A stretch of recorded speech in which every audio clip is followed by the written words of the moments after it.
Hello， 大家好，欢迎回到就是放。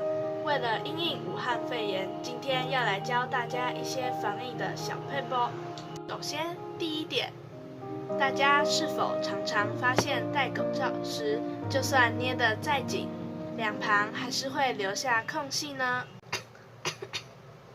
阿妹子，赶快把口罩戴上。好啦好啦。所以，我们今天要来教大家如何更安全的戴口罩，让我们一起看看吧。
大家看完这部影片，都学会了这些防疫的小撇步了吗？